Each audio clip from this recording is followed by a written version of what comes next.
क्या आप IIT JEE medical 11th या 12th की प्रिपरेशन कर रहे हैं और आपको एक बेस्ट कोचिंग इंस्टीट्यूट की तलाश है? तो अब आपके साथ होगा चंद्रयान, जहां है NITN फैकल्टीज, साथ ही up to 100% scholarship. Chandrayaan, Lankeshwar complex, Akashvani Chowk, Adityapur. Admissions open. Hello students, welcome back to the YouTube channel of Chandrayaan.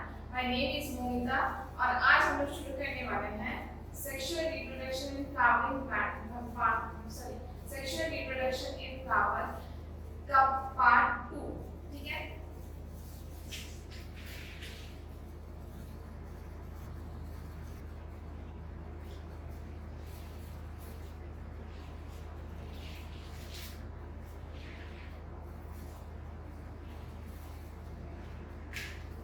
Hello students, welcome back to the YouTube channel of Chandrayaan. My name is Momita और आज हम लोग शुरू करने वाले हैं sexual reproduction in flowering plant उसका part 2, ठीक है? तो जिसमें हम लोगों ने पहले क्लास में देखा था कि क्या क्या पार्ट्स होते हैं, क्या क्या वर्क्स होते हैं फ्लावर्स के, ठीक है? तो आज हम लोग उसी का पार्ट्स को स्टार्ट करने वाले हैं, दैट इज एंड्रोशियम, ठीक है? इसके पहले वाले क्लासेस में हम लोगों ने पढ़ लिया था कि androecium what is androecium. Androecium जो होता है मेल रिप्रोडक्टिव पार्ट होता है फ्लावर का, ठीक है? तो लेट्स स्टार्ट। तो यहाँ पे हम लोगों ने पिछले क्लास देख लिया था कि कौन सा होता है एंड्रोशियम। ये होता है androecium, these are the androecium, ठीक है? ये एंड्रोशियम क्या होता है? एंड्रोशियम के पार्ट्स होता है। इस पार्ट्स का हम लोग अलग-अलग डिस्कस करने वाले हैं आज के क्लास में, ठीक है?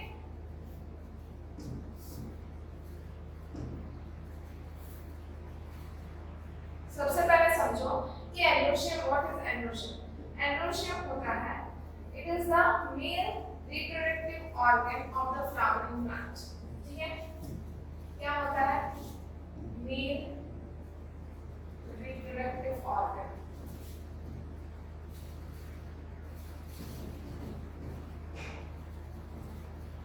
इसके साथ ही क्या होता है कि इसके जो बेसिक यूनिट होता है, एंड्रोशियम क्या होता है? कलेक्टिव फॉर्म ऑफ स्टेमेन्स को बोला जाता है एंड्रोशियम। जिसका बेसिक यूनिट होता है वो होता है स्टेमेन्स। Basic unit stamen. देखो एक स्टेमेन का जो पार्ट है वो दिया हुआ है, it is the anther and it is filament. ये पूरे को बोलते हैं हम लोग स्टेमेन, ठीक है? तो स्टेमेन्स के पार्ट्स होते हैं और ये स्टेमेन्स जो होते हैं, स्टेमेन के मेनली जो होते हैं दो पार्ट होते हैं, ठीक है? एक होता है एंथर और दूसरा होता है फिलामेंट, ठीक है? इतना हम लोग पिछले क्लास में देख चुके थे, ये रिवीजन के तौर पर थोड़ा था, ठीक है? एंथर जो होता है ये कैसा स्ट्रक्चर होता था पिछले क्लास में डिस्कस कर चुके थे। ये बायलॉब होता है स्ट्रक्चर, ठीक है? ये कैसा होता है? बायलॉब इन स्ट्रक्चर। लेकिन फिलामेंट क्या होता है? ये जो नीचे का डंडी या पोर्शन दिख रहा है ना, ये होता है filament. Let's discuss about the filament, ठीक है? तो फिलामेंट क्या होता है? देखो, फिलामेंट इज अ सिलेंडर और लॉन्ग स्टॉक होता है। ये दिख रहा है, ये क्या होता है? एक स्टॉक है, ठीक है? स्टॉक मतलब है पतली सी डंडी, ठीक है? तो फिलामेंट जो होता है it is a long cylinder, long and cylinder stalk. Cylinder stalk. अब ये बता दें कि इसके दो पार्ट्स होते हैं कोई भी चीज के। जैसे इस पेन का दो पार्ट है, एक प्रॉक्सिमल एंड है, एक डिस्टल एंड, ठीक है? प्रॉक्सिमल एंड जिसे हम बोर्ड से लिख रहे हैं, प्रॉक्सिमल मतलब सामने, ठीक है? बोर्ड से ठीक सामने, और डिस्टल मतलब होता है बोर्ड से दूर में, ठीक है? तो उसी तरीके से इस फिलामेंट का भी प्रॉक्सिमल और डिस्टल एंड होता है। तो प्रॉक्सिमल एंड किसको बोलेंगे? प्रॉक्सिमल एंड जो होता है उसका प्रॉक्सिमल एंड जो होता है वो अटैच होता है थैलेमस से, अटैच टू थैलेमस, ठीक है? थैलेमस। थैलेमस क्या होता है?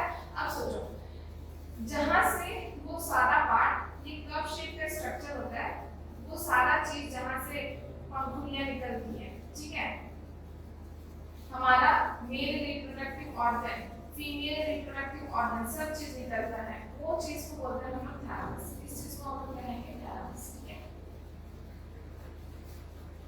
थैलेमस ये कहाँ पर प्रॉक्सिमल है, निचला जो एंड होता है ना, निचला एंड वो अटैच होता है थैलेमस से, और ऊपर यानी कि डिस्टल एंड जो होता है वो अटैच होता है एंथर से।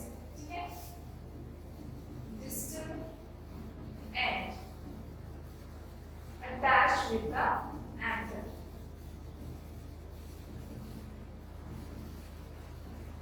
याद कैसे रखिए इसको, देखो सबसे पहला चीज जो है ना एंथर, एंथर जो होता है वो प्लांट से, प्लांट के स्टेम से दूर में रहता है। ठीक है, तो इसीलिए इस पार्ट को हम लोग कहते हैं, इस पार्ट को हम लोग क्या कहते हैं, डिस्टल एंड।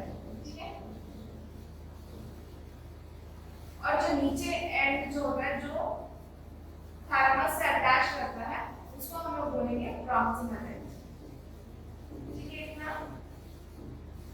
अब इसके आगे अगर हम लोग बढ़ेंगे तो हमारा फिलामेंट वाला पार्ट कंप्लीट हो चुका है। अब हम लोग नेक्स्ट आगे बढ़ते हैं अपने एंथर पे। ठीक है, तो एंथर क्या होता है, एंथर हम लोगों ने पिछले क्लास में डिस्कस किया था कि ये बायलॉब स्ट्रक्चर होता है।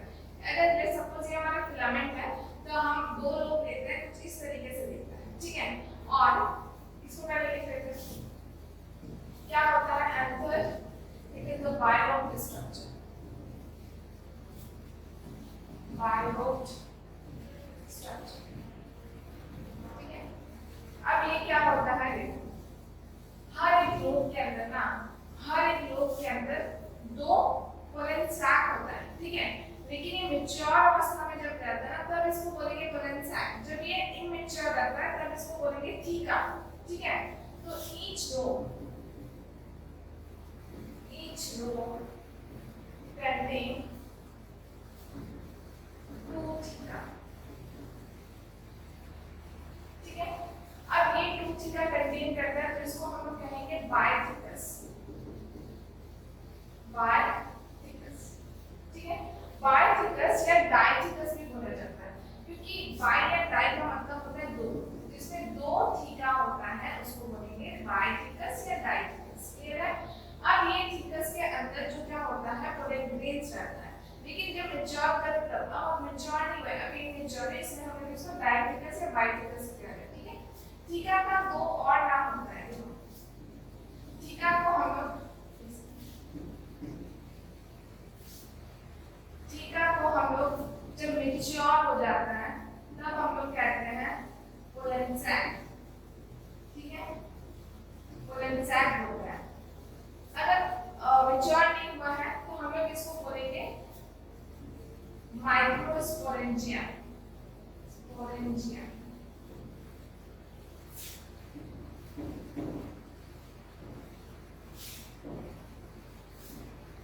माइक्रोस्पोरेंजिया। ठीक है, तो इस हिसाब से अगर देखा जाए जब इमैच्योर रहेगा, ठीक है, जब इमैच्योर रहेगा तब हम इसको बोलेंगे माइक्रोस्पोरेंजिया। अगर ये इमैच्योर में इसको माइक्रोस्पोरेंजिया कहा जा रहा है तो इसका मतलब क्या है, एक लोब में दो थीका, इट मींस कि दो लोब है, दो लोब में कितने थीका, चार थीका, तो इसीलिए इसको बोला जाता है टेट्रास्पोरेंजिएट, टेट्रास्पोरेंजिएट। ठीक है,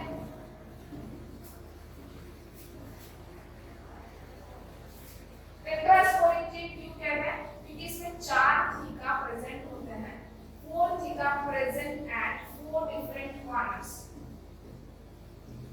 फोर डिफरेंट कॉर्नर्स। ठीक है, समझ आया, इतना समझो, कंफ्यूजन नहीं क्रिएट करना है, बस इतना समझो कि एक एंथर में कितने लोग होते हैं, एक एंथर में दो लोग होते हैं। ठीक है, दो लोग होते हैं ये। ठीक है, अब इस लोग को क्या किया गया, इस लोग को काटा गया, ये दो लोग दिख रहा है, एक लोग ये हो गया, एक लोग ये हो गया। ठीक है, अब इस लोग को क्या कहेंगे, काटा गया, ट्रांसवर्स काटा गया। जब ट्रांसवर्स काटा गया तो उसमें देखा गया कि दो थीका है। ठीक है, कितने थीका है, दो थीका। ठीक है, माने एक लोब में दो थीका, यानी कि दो लोब में टोटली चार थीका। अगर चार थीका है तो उसको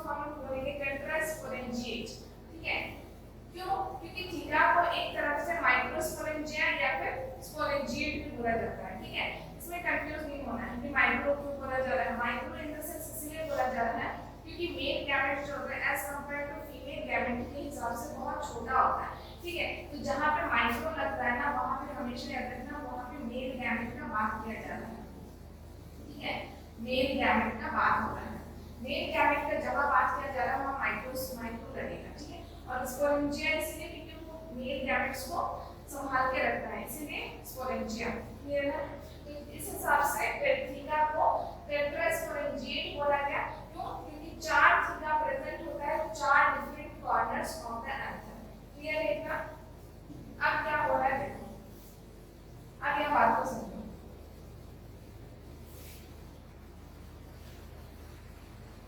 यहाँ हो रहा है ये, यहाँ पे एक लॉन्गिट्यूडनल ग्रुप होता है, ठीक है।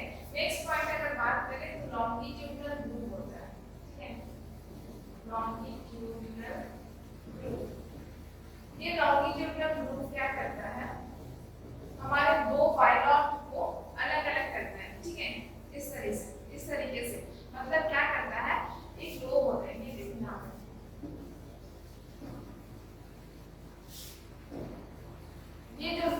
ये लाइन जो है ना, ये है हमारा लॉन्गिट्यूडनल ग्रुप, ठीक है, ये है लॉन्गिट्यूडनल ग्रुप, ठीक है। ये लॉन्गिट्यूडनल ग्रुप क्या कर रहा है, दो लोब्स को अलग अलग कर रहा है, ठीक है। तो यहाँ पे हम लोग लिख देते हैं इट्स सेपरेट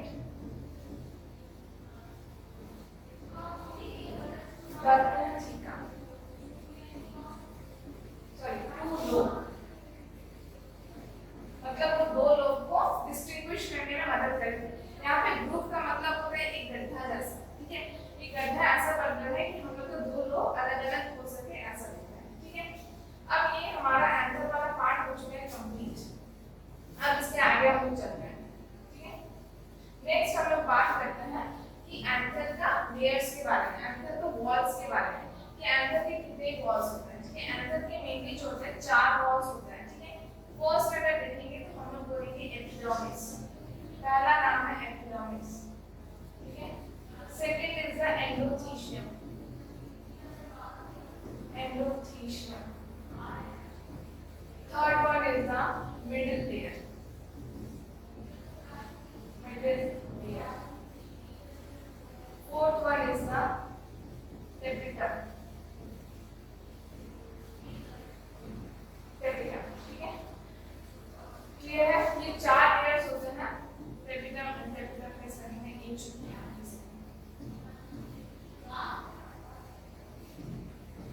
एपिडर्म,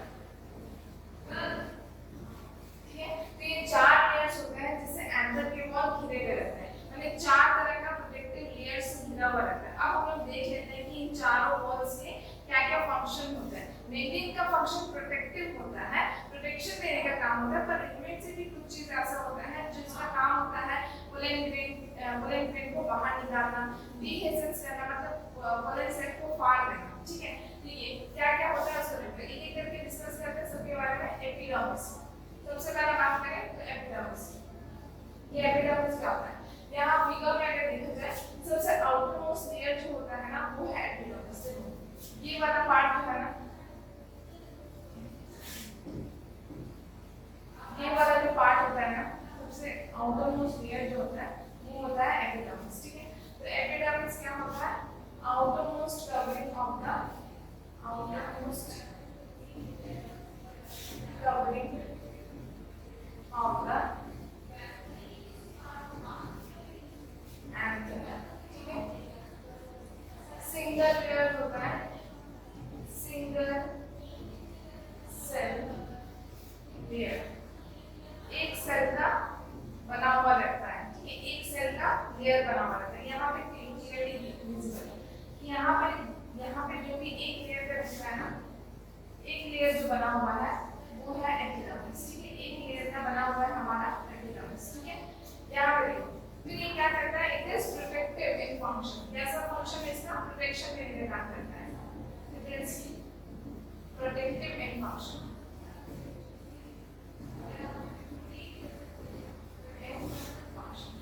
क्लियर है, ये हो गया काम इसका एपिडर्मिस का, ठीक है।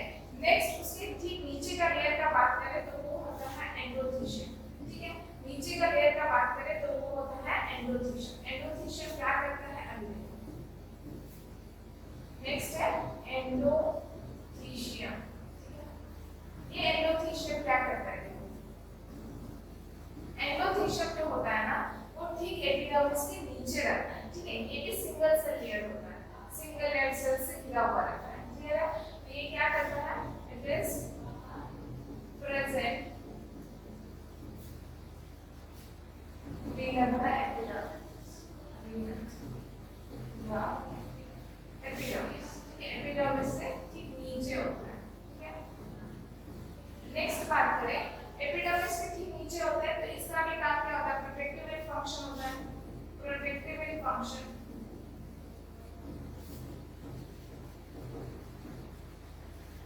साथ में प्रोटेक्शन देने के साथ एंड वो क्या करता है, डीहिसेंस होने में काम करता है। पोलन ग्रेन बाहर निकलेगा, किसके थ्रू बाहर निकलेगा, जब वो बॉल फटेगा तब बाहर निकलेगा। तो डीहिसेंस it also helps in dehiscence of alveoli, ठीक है। So that after maturation, जब mature होता है, so that after maturation of pollen grain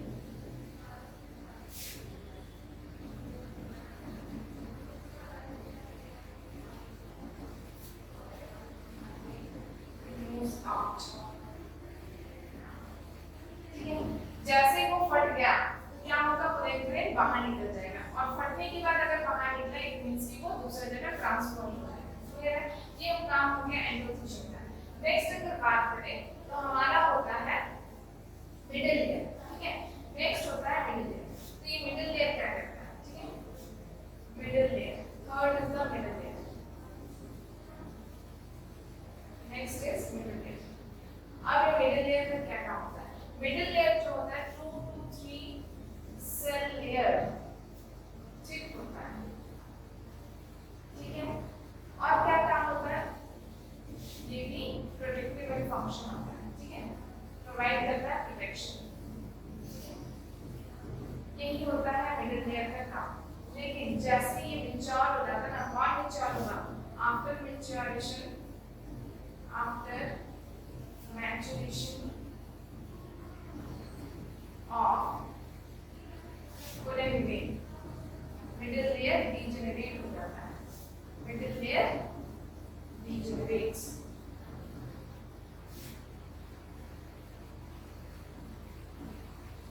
क्यों, इतने सारे layers को, इतने सारे जो layers है, इतने सारे layers फाड़ के नहीं निकल सकते, तो मिडिल लेयर अपने आप ही डीजनरेट हो जाता है, ठीक है। नेक्स्ट अगर बात करें तो ये है हमारा टेपिडम, ठीक है। टेपिडम का काम जो होता है वो कोई प्रोटेक्शन नहीं देता है, टेपिडम का काम होता है वो नरिशमेंट प्रोवाइड करता है, ठीक है। हमारे एनसीईआरटी की बुक में टेपिडम को थोड़ा डिफाइन किया गया है कि tapetum it provide nourishment, it provide nourishment. किसको नरिशमेंट प्रोवाइड करेगा, जो उसके अंदर है उसको प्रोवाइड नरिशमेंट। नरिशमेंट किसको प्रोवाइड करना है, मेन जो मेन गैमेटोफाइट बनाएगा उस टिश्यू को प्रोवाइड करेगा, जो मेन गैमेटोफाइट टिश्यू बनेगा उसको कहते हैं स्पोरोजेनस टिश्यू, ठीक है। It provide nourishment to the sporogenous tissue, ठीक है। अब यहाँ थोड़ा बात कर लेते हैं स्पोरोजेनस टिश्यू पर। जब आ चुका है स्पोरोजेनस टिश्यू तो उसके बारे में हम बताएंगे, ठीक है। यहाँ पे देखो, ये जो यहाँ पे देखो, यहाँ पे जो हमारा न्यूक्लियस वाला स्ट्रक्चर दिख रहा है ना, ये वाला जो सेल्स होता है ये है टेपिडम, ठीक है। इस टेपिडम का काम क्या होता है, टू प्रोवाइड नरिशमेंट। किसको नरिशमेंट प्रोवाइड करेगा, स्पोरोजेनस टिश्यू को नरिशमेंट प्रोवाइड करेगा, ठीक है। ये स्पोरोजेनस टिश्यू क्या होता है, स्पोरोजेनस टिश्यू के बारे में आगे डिस्कस करने वाले हैं हम लोग। स्पोरोजेनस टिश्यू जो होता है यही आगे चलकर मेल गैमेटोफाइट बनाता है, ठीक है। यहाँ थोड़ा सा लिख देते हैं कि it mature to form male gamete, male gametophyte,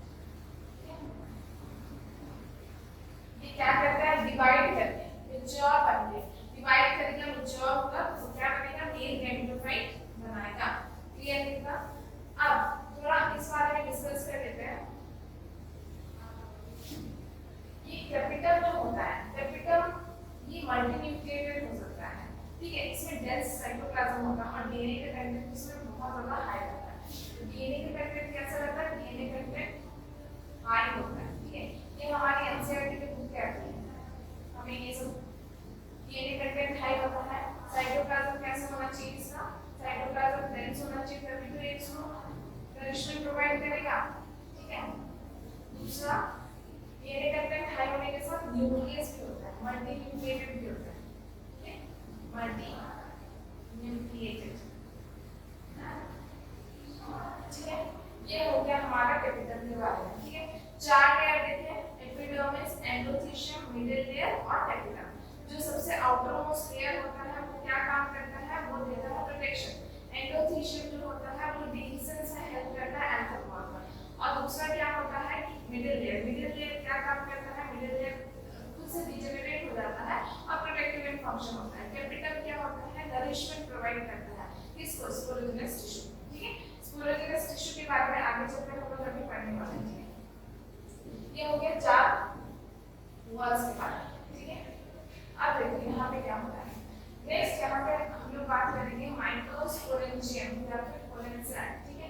microsporangium या पोलन सैक क्या होता है, ठीक है। हमने कैपिटल तक देख लिया, ठीक है। कैपिटल के अंदर वाला पार्ट जो है, अंदर में एक सर्कुलर स्ट्रक्चर में प्रेजेंट होता है माइक्रोस्पोर्स मदर सेल। ये माइक्रोस्पोर मदर सेल किससे डेवलप हुए, स्पोरोजिनस टिश्यू से डेवलप हुआ, समझो। हम लोगों ने ये समझा कि हमारे पास चार माइक्रोस्पोरेंजियम प्रेजेंट है। कहाँ प्रेजेंट है, एट 4 डिफरेंट कॉर्नर्स। ये क्या हो गया, ये है हमारे माइक्रोस्पोरेंजियम, ठीक है। जो आगे चल के क्या बनेंगे, पोलन सैक बनाएंगे, इसे कहेंगे माइक्रोस्पोरेंजियम, ठीक है। ये आगे चल के बनने वाला है पोलन सैक, जो कि आफ्टर मैच्योरेशन क्या बनेंगे, पोलन सैक बनेंगे, ये बन जाएंगे पोलन सैक, क्लियर है। और पोलन सैक के अंदर क्या रहता है, पोलन सैक के अंदर रहता है पोलन ग्रेन्स, ठीक है। इट कंटेन्स पोलन ग्रेन, तो पोलन ग्रेन को बनना पड़ेगा ना, पोलन ग्रेन ऐसे नहीं बन जाएगा, ठीक है। पोलन ग्रेन बनना पड़ेगा, तो कैसे बनेगा, ठीक है, तो उसी के प्रोसेस के बारे में हम लोग पढ़ेंगे, ठीक है। तो पोलन सैक को हम लोग क्या बोलेंगे, माइक्रोस्पोरेंजियम बोलेंगे। माइक्रो क्यों लगा है, क्योंकि माइक्रो जो होता है वो मेल गैमेट्स के लिए इस्तेमाल किया जाता है, इसलिए बोलेंगे माइक्रोस्पोरेंजियम, क्लियर है।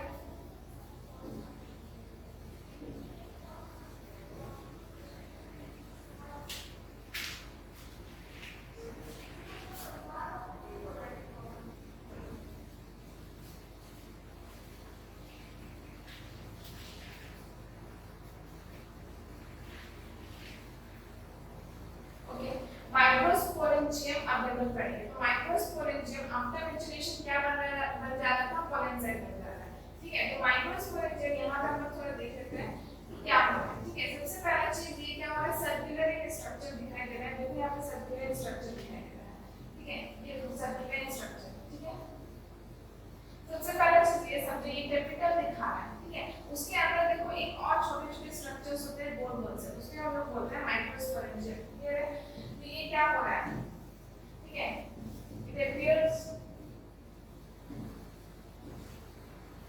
in PS of another microsporangium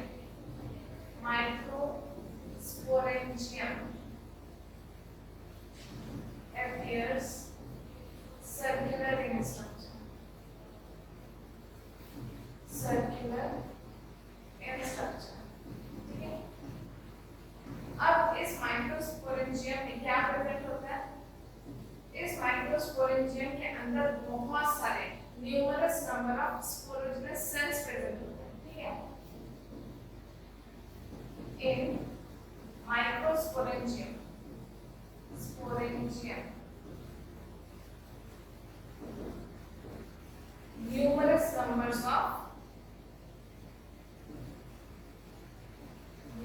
number of microspore cells are present.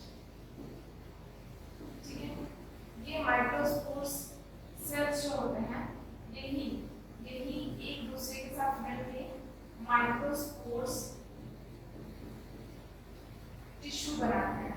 ठीक है, ये टिश्यू जो है इसको हम लोग स्पोरोजेनस टिश्यू भी बोलते हैं. क्या बोलते हैं? स्पोरोजेनस टिश्यू भी बोलते हैं. ठीक है, स्पोरोजेनस टिश्यू बोलते हैं. ठीक है, अगर इसको माइक्रोस्पोरोजेनस टिश्यू कहेंगे तो इसे क्या कहेंगे? इसे हम लोग कहेंगे स्पोरोजेनस सेल. स्पोरोजेनस सेल नाम में किसी तरह की कोई दिक्कत नहीं आना चाहिए. ठीक है, इसका अलग अलग नाम नहीं है, बस एक ही का दो अलग नाम होते हैं यहाँ पे कि माइक्रोस्पोर्स कहा गया है और इसको कहा गया है माइक्रोस्पोर्स सेल्स को कहा गया है स्पोरोजेनस सेल और माइक्रोस्पोर्स टिश्यू को कहा गया है स्पोरोजेनस टिश्यू. क्लियर है? अब नेक्स्ट हम लोग बात करें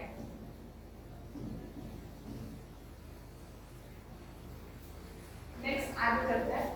हम लोग यहाँ पे देख रहे हैं कि ये सर्कुलर स्ट्रक्चर तो दिख ही रहा है.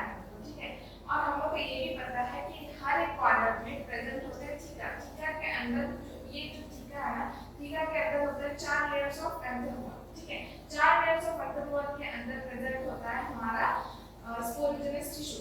स्पोरोजेनस टिश्यू जो होता है वो बिहेव करते हैं एज अ मदर सेल. ठीक है, तो क्या वो लोग कैसे बिहेव करता है? पूरे मदर सेल की तरह बिहेव करता है. each sporogenous cell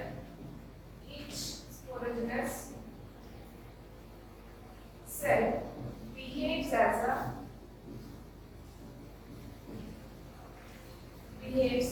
a sporogenous pollen mother cell. मतलब जो पोलेन ग्रेन को जन्म देने वाली होगी वही पोलेन मदर सेल होगी और यही पोलेन मदर सेल कौन बन रहा है? स्पोरोजेनस सेल बन रहा है. ठीक है, यही स्पोरोजेनस सेल कौन बन रहा है? क्या बनते आ रहा है? पोलेन मदर सेल की तरह काम कर रहा है. ठीक है, पोलेन मदर सेल मैच्योर होती है और उसके बाद बन जाता है हमारा मेन गैमेटोफाइट. उसके अंदर रहता है मेन गैमेट. ठीक है, हम लोग ये स्पोरेंजियम देखेंगे, माइक्रोस्पोरेंजियम. इसके बाद आगे बढ़ जाते हैं. नेक्स्ट यहाँ पर हम लोग पढ़ेंगे माइक्रोस्पोरोजेनेसिस. अब हम लोगों ने पढ़ लिया कि एक एंथर के अंदर क्या होता है. एंथर के अंदर होता है थीका. थीका में होते हैं 4 layer: epidermis, endometrium, middle layer और होता है टेपिटम. टेपिटम घेर के रखता है स्पोरोजेनस टिश्यू को और स्पोरोजेनस टिश्यू को बोलते हैं माइक्रोस्पोरोजेनस टिश्यू. ठीक है, माइक्रोस्पोरोजेनस टिश्यू बोला जाता है. ठीक है, अब ये माइक्रोस्पोरोजेनेसिस क्या होता है? ठीक है, माइक्रो का मतलब होता है माइक्रोस्पोर्स का मतलब होता है मेल गैमेटोफाइट. ठीक है, मेल गैमेटोफाइट यानी कि मेल गैमेटोफाइट और ये होता है जेनेसिस. जेनेसिस का मतलब होता है फॉर्मेशन. तो फॉर्मेशन ऑफ मेल गैमेटोफाइट इसको बोला जाता है माइक्रोस्पोरोजेनेसिस. सिंपल लैंग्वेज में बोलेंगे तो पोलेन ग्रेन्स. ठीक है, तो अगर फॉर्मेशन ऑफ पोलेन ग्रेन्स होगा तो उसको हम लोग क्या बोलेंगे? उसको हम लोग बोलेंगे माइक्रोस्पोरोजेनेसिस. ठीक है, इसका डेफिनेशन क्या बनेगा? द फॉर्मेशन ऑफ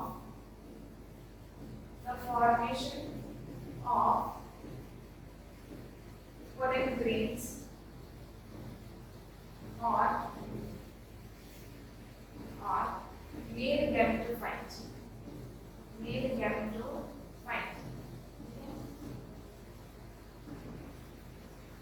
From किससे बनेगा? मेल गैमेटोफाइट को जन्म देने वाला कौन होगा? Pollen mother cell.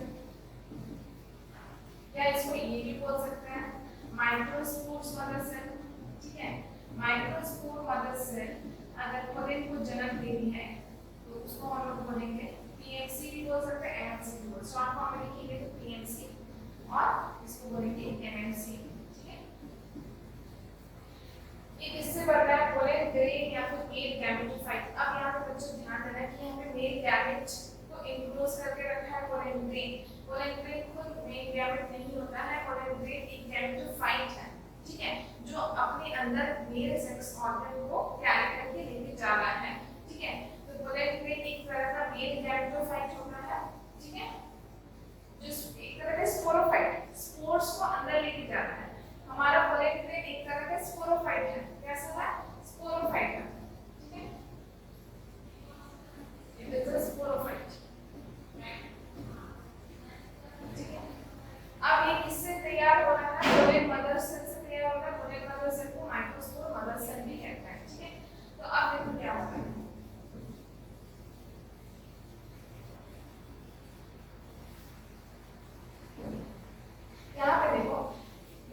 बाद है टेपिटम।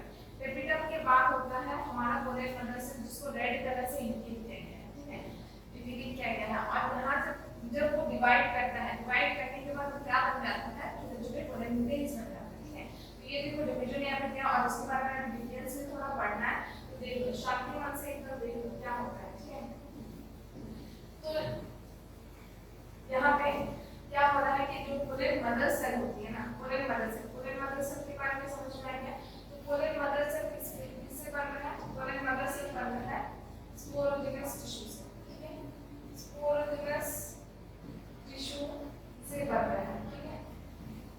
ये स्पोरोजिनस टिश्यू किससे बन रहा है, स्पोरोजिनस सेल से बन रहा है, स्पोरोजिनस सेल।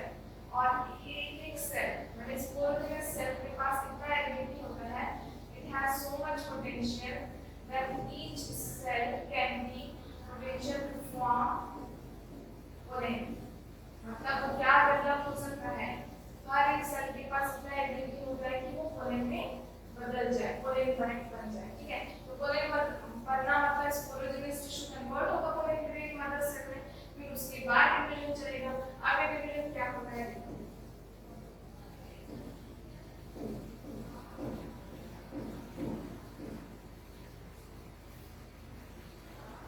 अब ये डिवीजन क्या होता है, ये डिवीजन होता है यहाँ पे मियोटिक डिवीजन होता है, ठीक है। मियोटिक डिवीजन के लिए सबसे पहले क्या होता है, स्पोरोजिनस सेल जो होता है वो बिहेव करने लगता है किसके जैसे, वो बिहेव करने लगता है बिहेव एज एमएमसी या फिर बोले तो पीएमसी, ठीक है। यहाँ पे ये हो गया हमारा स्पोरोजिनस टिश्यू, ये बिहेव करने लगा, थोड़ा सा बड़ा कर देते हैं एमएमसी, उसकी तरह बिहेव करने लगता है। अब क्या होता है, ये एमएमसी जो होती है ये मियोटिक डिवीजन करती है, मियोटिक डिवीजन यहाँ पे होता है, ठीक है। मियोटिक डिवीजन हम लोग क्लास 11 में पढ़ चुके हैं कि ये दो तरह का मियोसिस करेगा, ठीक है। सबसे पहले मियोटिक 1 करेगा, सबसे पहले क्या करेगा, मियोटिक 1, जिसमें ये अपने आप को क्या करेगी, दो भाग में डिवाइड करेगी, साइटोप्लाज्म और दो न्यूक्लियस डिवाइड। तो इसको हम लोग बोलेंगे माइक्रोस्पोर्स डायड, माइक्रोस्पोर्स डायड बोलेंगे, ठीक है। अब सेकेंड मायोटिक डिवीजन होगा मियोटिक, सेकेंड मियोटिक डिवीजन होगा और ये डेवलप हो जाएगा 4 माइक्रोस्पोर्स में कन्वर्ट हो जाएगा, इसको बोलेंगे माइक्रोस्पोर्स टेट्राड, इसको बोलेंगे माइक्रोस्पोर्स टेट्राड, ठीक है। अब ये क्या होगा, ये अलग अलग बन जाएंगे, ठीक, ये क्या होगा, एक साथ चिपके हुए रहेगा, ठीक है, एक साथ क्लस्टर में रहेगा, ठीक है। ये भी माइक्रोस्पोर्स टेट्राड हो गया। अब ये जो माइक्रोस्पोर्स टेट्राड है, ठीक है, ये क्लस्टर में है, चिपके में एक दूसरे से। ये प्रोसेस अगर समझ में आ गया है तो हम इसमें क्या होता है कि माइक्रोस्पोर्स टेट्राड जो है यही बिहेव करने लगते हैं कोलेन के जैसा, फिर भी मैच्योर हो जाता है।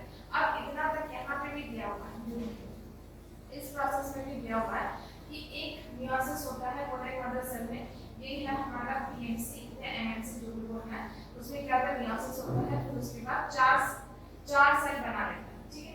4 सेल जो होते हैं एक साथ अटैच रहता है, ठीक है, और उसको हम लोग कहते हैं कोलेन जो वो मैच्योर होता है, ठीक है। अब देखो क्या होता है कि ये जो कोलेन, पहले तो माइक्रोस्पोर्स टेट्राड था ना, पहले ऐसे थी, पहले हमारा कोलेन कुछ ऐसा था, ठीक है, एक साथ लगा हुआ था, ठीक है, एक साथ लगा हुआ है, इसको बोलेंगे माइक्रोस्पोर्स टेट्राड, ठीक है। तो ये तो अलग होना पड़ेगा। अब अलग कैसे होगा माइक्रोस्पोर्स टेट्राड, यहाँ पे देखो सबसे पहले जब एंथर में डिहाइड्रेशन होगा, यानी कि उसको पानी का जब कमी हो जाएगा ना, तो तब क्या होगा, यही क्लस्टर फॉर्म ऑफ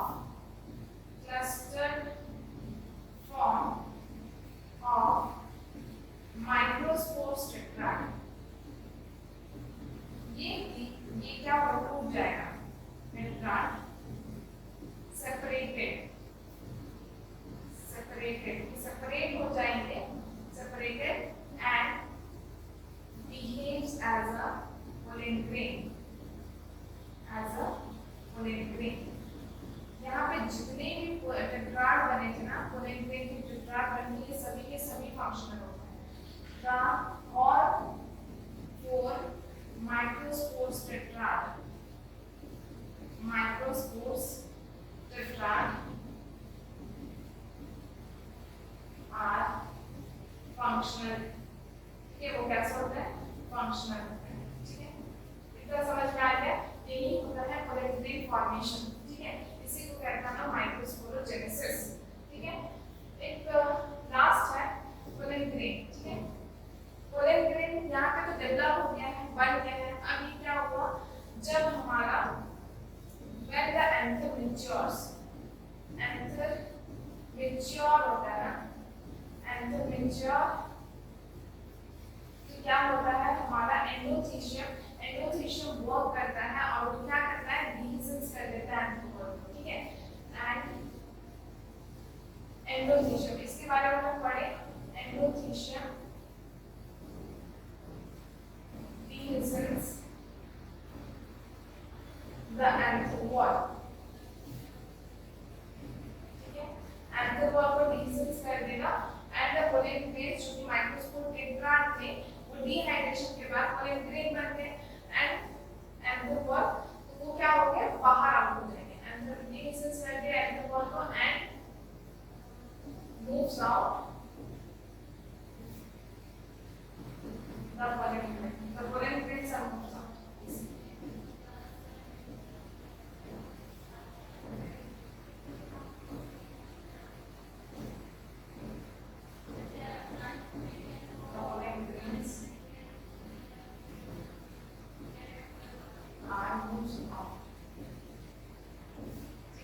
बाहर निकलता है। इतना समझ आ गया? एंथर मैच्योर हुआ, मैच्योर होने के बाद एंडोथीशियम क्या किया, ब्रेक कर दिया, ब्रेक कर देने से सारे woolen grains बाहर आ गए। ठीक है, और woolen grains के कैरेक्टरिस्टिक्स क्या होता है, ये देख लेते हैं। woolen grains का कैरेक्टरिस्टिक क्या होता है,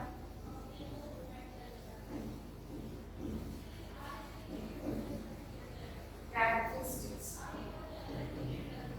ठीक है, ये कैरेक्टरिस्टिक्स क्या होता है, सबसे पहला कैरेक्टरिस्टिक होता है these are mostly spherical in shape होता है। ठीक है, spherical in shape होता है, ऐसे बहुत सारे वैरायटीज देखने को मिल जाते हैं, spherical in shape होता है मोस्टली। ठीक है, ज्यादातर की spherical in shape होता है। डायमीटर कितना हो जाएगा, डायमीटर में भी वैरी करता है। ठीक है, अकॉर्डिंग टू फ्लावर, तो ये 25 to 50 किलोमीटर हम मान सकते हैं, बहुत ही छोटे होते हैं, डस्टी है, पाउडरी अपीयरेंस दिखता है हम लोगों को। ठीक है, अब woolen grains जो होता है ये रिप्रेजेंट करता है मेल गैमेटोफाइट को। ठीक है, मेल गैमेटोफाइट को रिप्रेजेंट करता है। मेल गैमेटोफाइट जो होता है वो अंदर में इनक्लोज करके रखता है मेल गैमेट। ठीक है, it encloses male gamete with it, male gamete with it. ठीक है, ये था हमारा woolen grains के बारे में।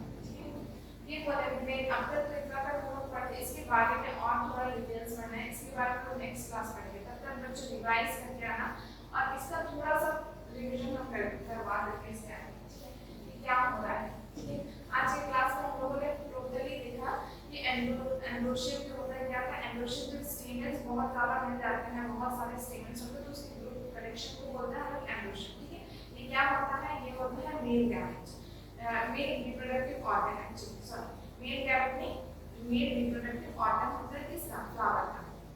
तो फ्लावर में क्या होता है, स्टेमेन्स के दो पार्ट होता है, तो एक होता है एंथर, एक होता है फिलामेंट। ठीक है, तो एंथर जो होता है वो क्या होता है, इसका शेप हम लोग ऐसे बना लेते हैं।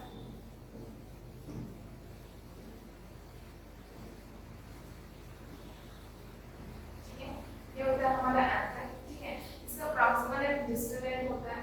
ये प्रॉक्सिमल एंड किससे अटैच होता है, थैलेमस से, और डिस्टल एंड अटैच होता है एंथर से। क्लियर है। दूसरा बात क्या है, यहाँ पे ये बायलॉन्ग होता है स्ट्रक्चर में। अगर उसका ट्रांसवर्स सेक्शन को काटे तो हम लोगों को मिलता है 2 थीटा 1 होता है, यानी कि 4 थीटा। इस 4 थीटा को बोला जाता है टेट्रा टेट्रास्पोरेंजिएट, ठीक है, टेट्रास्पोरेंजिएट बोला जाता है। थीका को क्या नाम बोला गया? Tetrasporangiate, tetrasporangiate.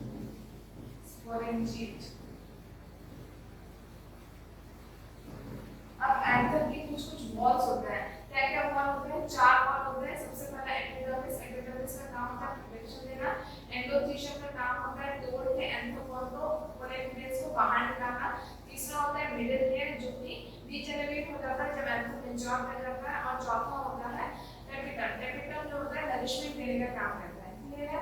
अब क्या होता है उसके अंदर प्रेजेंट हुए स्पोरोजिनस सेल्स।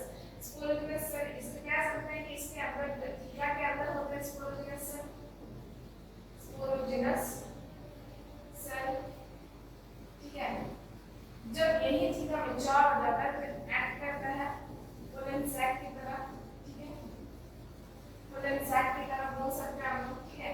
स्पोरोजिनस सेल इसके अंदर आता है। ये स्पोरोजिनस सेल क्या होता है? एग्रीगेट होता है तो बनता है स्पोरोजिनस टिश्यू, ठीक है, स्पोरोजिनस टिश्यू, ठीक है। ये स्पोरोजिनस टिश्यू जो होते हैं और इसका डेवलपमेंट होता रहता है और ये क्या होता है? एनहेड करता है इसी जैसा पोलन मदर सेल की तरह, पीएमसी के जैसा या एनएमसी के जैसा, जिसको माइक्रोस्कोप मदर सेल बोलते हैं। यही पीएमसी जो है मियोसिस डिवीजन करता है। मियोसिस डिवीजन करने के बाद ये क्या फॉर्म कर देता है? ये बना लेता है पोलन ग्रेन, ठीक है। सबसे पहले तो पोलन ग्रेन नहीं बनाएगा, इसी पोलन ग्रेन को पहले अलग कहा जाए तो ये बनाता है माइक्रोस्पोर्स, माइक्रोस्पोर्स टेट्रा, ठीक है। इसको अगर फुल फॉर्म देखो तो माइक्रोस्पोर, माइक्रोस्पोर मदर सेल, क्योंकि यही डेवलप कर रहा है पोलन ग्रेन को, ठीक है। इसका फुल फॉर्म देखो तो pollen mother cell, pollen mother cell. Next अगर बात करें तो ये स्पोरोजिनस टिश्यू जो था कहाँ था? थीका के अंदर था, इसलिए इसको माइक्रोस्पोरोजिनस टिश्यू भी बोलते हैं, माइक्रोस्पोरोजिनस टिश्यू भी बोलते हैं। और इसको बोल सकते हैं हम लोग माइक्रोस्पोर्स सेल, ठीक है। तो कंफ्यूज नहीं होना है नाम में, जो अलग अलग नाम था उसको हमने एक बार में रिवाइज करके खत्म कर दिया, ठीक है। इसके बाद वाले क्लासेस में हम लोग पढ़ेंगे कि पोलन ग्रेन एक्चुअली क्या करता है, कैसे वो दूसरे स्टिग्मा में जाता